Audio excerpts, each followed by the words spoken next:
अस्सलाम वालेकुम नाज़रीन। इबरत न्यूज़ टेलीविज़न नेटवर्क सां गॾु आहियां ग़ुलाम हुसैन ख़ासकली। अवां ताईं हैदराबाद मां ख़बर पहुचाईंदा हलूं त सिंध तरक़ी पसंद पार्टी पारां फ़लस्तीनी अवाम सां यकजहती ऐं इसराइली जरत ख़िलाफ़ शहबाज बिल्डिंग खां हैदराबाद प्रेस क्लब ताईं रैली कढी वई। रैलीअ जी अॻवानी SDP जे चेयरमैन डॉक्टर कादिर मक्सी कई। रैलीअ में शामिल कारकुननि फ़लस्तीनी क़ौम जे हक़ में ऐं इसराइल ख़िलाफ़ सख़्त नारेबाज़ी कई। रैली हैदराबाद प्रेस क्लब साम्हूं पहुचण ते SDP चेयरमैन डॉक्टर कादिर मक्सी ख़िताब कंदे चयो त फ़लस्तीन उहा महकूम क़ौम आहे जेका हज़ारें सालनि खां पंहिंजी तारीख़ी वतन ते रहंदी पई आई आहे, पर आलमी ताक़तुनि फ़लस्तीनी क़ौम सां नाइंसाफ़ी कंदे संदनि वतन जी ज़मीन खे बि ॿिनि क़ौमुनि विचनि में विरहाए अधु ज़मीन यहूदियुनि ऐं अधु ज़मीन फ़लस्तीन खे ॾिनी वई। अहिड़ी नाइंसाफ़ीअ खे फ़लस्तीनी क़ौम पहिरें ॾींहं खां क़बूल न कयो। 1948 खां पंहिंजे वतन जे लाइ जंग जारी रखी आहे।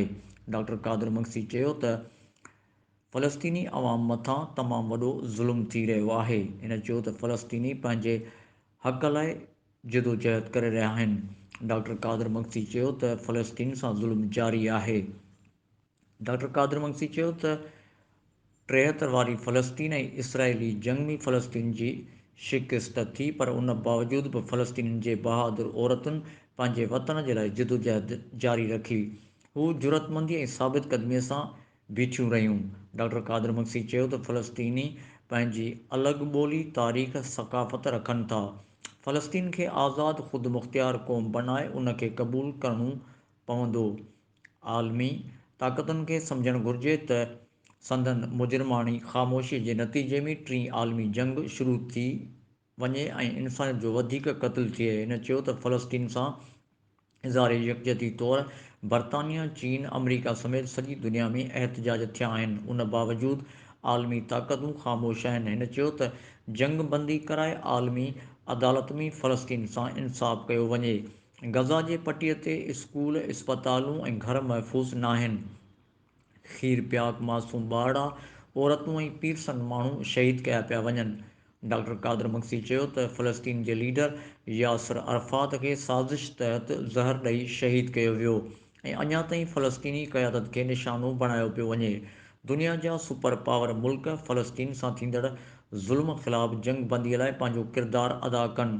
डॉक्टर कादिर मक्सी चयो त सिंध फ़लस्तीनी क़ौम खे पैगाम ॾिए थी त असां अवां सां गॾु आहियूं।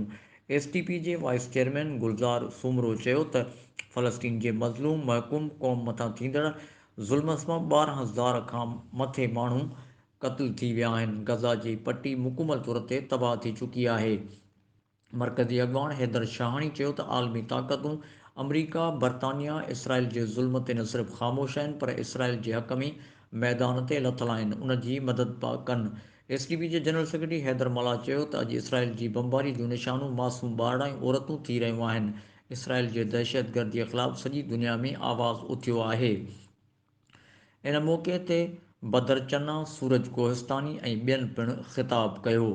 वधीक ख़बरुनि, रिपोर्टनि, मौसम जी रिपोर्ट ऐं इबरत जे नुमाइंदनि जूं ख़बरूं ॾिसण लाइ ॾिसंदा रहो इबरत टेलीविज़न नेटवर्क।